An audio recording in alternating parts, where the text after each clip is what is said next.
Hello Mark, I'm Alisa. My student number is S0441055.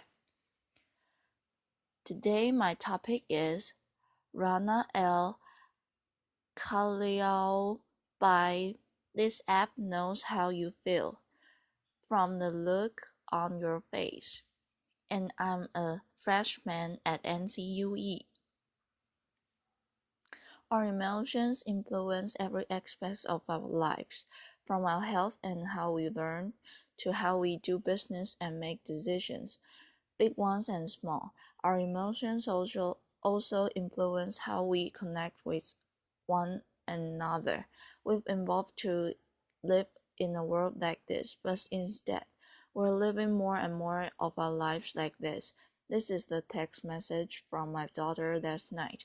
In a world that's devoid of emotion, so I'm on a mission to change that. I want to bring emotions back into our digital experiences.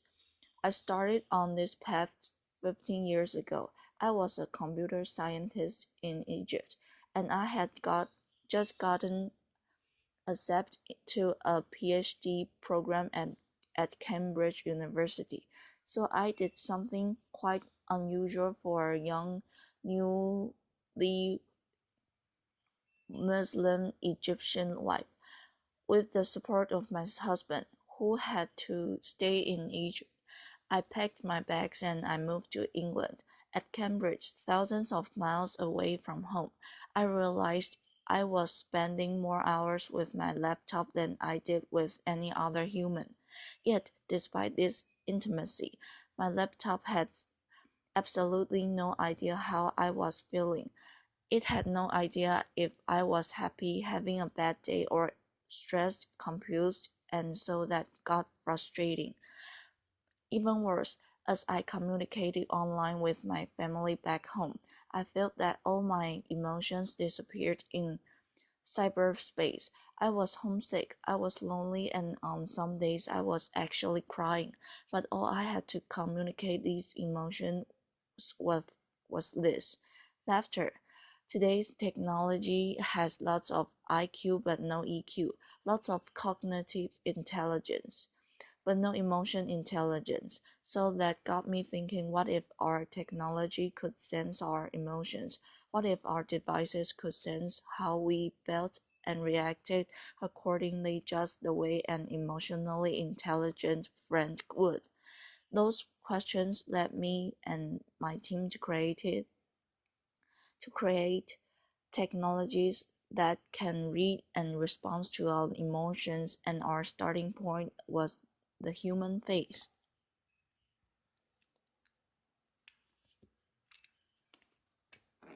So, our human face happens to be one of the most powerful channels that we all use to communicate social and emotion states.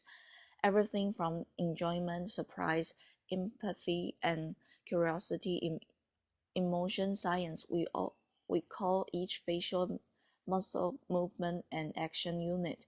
So, for example, Action Unit 12 is not a Hollywood blockbuster, it is actually a lip corner pull, which is the main component of smile. Try it everybody. Let's get some smiles going on.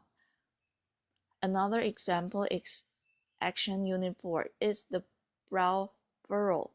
It's when you draw your eyebrows together and create all these textures and wrinkles. We don't like them, but it's a strong indicator of negative emotion. So we have about 45 of these action units, and they combine to express hundreds of emotions. Teaching a computer to read these facial emotions is hard, but these action units, they can be fast, they're subtle, and they combine in many different ways. So take for example the smile and the smirk. They look somewhat similar, but they mean very different things. Laughter. So the smile is positive. A smirk is often negative. Sometimes a smirk can make you become famous, but seriously, it's important for a computer to be able to tell the difference between the two expressions. So how do we do that? We give our algori- algorithms, tens of thousands of examples of people we know to be smiling from different ethnicities, ages, genders, and we do the same for smirks. And then using deep learning and algorithm looks for all these textures and wrinkles and shape changes on our face, and basically learning that all smiles can have common characteristics. All smiles have subtly different characteristics, and the next time it sees a new face, it essentially learns that this face has the same characteristics of a smile, and it says, aha, I recognize this. This is a smile expression. So the best way to demonstrate how this technology works is to try a live demo. So I need a volunteer, preferably somebody with a face. Laughter. Chloe's going to be our volunteer today. So over the past few years, 5 years, we've moved from being a research project at MIT to a company where my team has worked really hard to make this technology work, as we like to say, in the wild. And we've also shrunk it so that the core emotion engine works on any mobile device with a camera like this iPad. So let's give this a try. As you can see, the algorithm has essentially found Chloe's face. So it's this white bounding box, and it's tracking the main feature points on her face. So her eyebrows, her eyes, her mouth, and her nose. This question is, can it recognize her expression? So we're going to test this machine. So first of all, give me your poker face. Yep, awesome. Laughter. And then as she smiles, this is a genuine smile. It's great. So you can see the green bar go up as she smiles.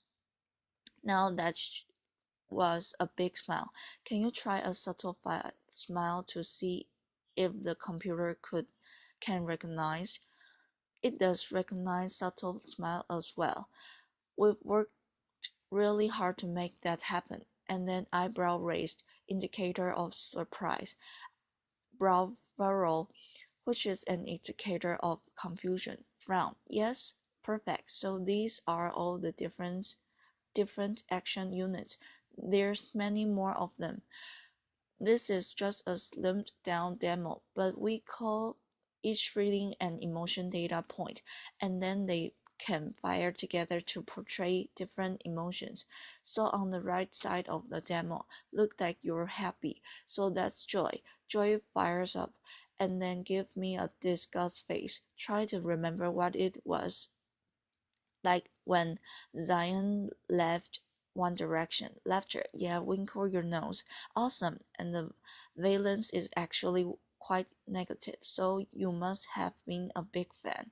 So valence is how positive or negative as an experience is, and engagement is how expressive she is as well. So imagine if Chloe had access to this real-time emotion stream, and she could share it with anybody she wanted to. Thank you. A pause. So far we have amassed 12 billion of these emotion data points. It's the large emotion database in the world.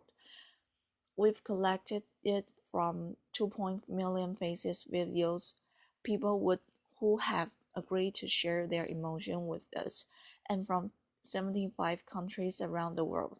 It's growing every day. It blows my mind away that we can now quantify something as personal as our emotions, and we can do it at this scale. So what have we learned to date? Gender. Our data confirms something that you might suspect. Women are more expressive than men. Not only do they smile more, their smiles last longer, and we can now really quantify what it is that men and women respond to differently. That's to culture. So in the United States, women are 40% more expressive than men. But curiously, we don't see any difference in the UK between men and women. After age, people who are 50 years and older are 25% more emotive than younger people. Women in their 20s smile a lot more than men the same age, perhaps a necessity for dating. But perhaps what surprised us the most about this data is that we happen to be expressive all the time, even when we are sitting in front of our devices alone. And it's not just when we're watching cat videos on Facebook. We are expressive when we're emailing, texting, shopping online, or even doing our taxes. Where is this data used today? In understanding how we engage with media. So understanding vir- virality and voting behavior, and also empowering our emotion enabling technology. And I want to share some examples that are especially close to my heart. Emotion enabled. Wearable glasses can help individuals who are visually impaired read the faces of others, and it can help individuals on the autism spectrum interpret emotion, something that they really struggle with. In education, imagine if your learning app sense that you're confused and slow down, or that you're bored, so it's sped up, just like a greater teacher would in a classroom. What if your wristwatch tracked your mood, or your car sensed that you're tired, or perhaps your fridge knows that you're stressed? So it auto locks to prevent you from binge eating. Laughter. I would like that. Yeah. What if when I was in Cambridge, I had access to my real time emotion stream, and I could share that with my family back home in a very natural way, just like I would have if we were all in the same room together. I think 5 years down the line, all our devices are going to have an emotion chip, and we won't remember what it was like when we couldn't just frown at our device and our device would say, you didn't like that, did you? Our biggest challenge is that there are so many applications of this technology.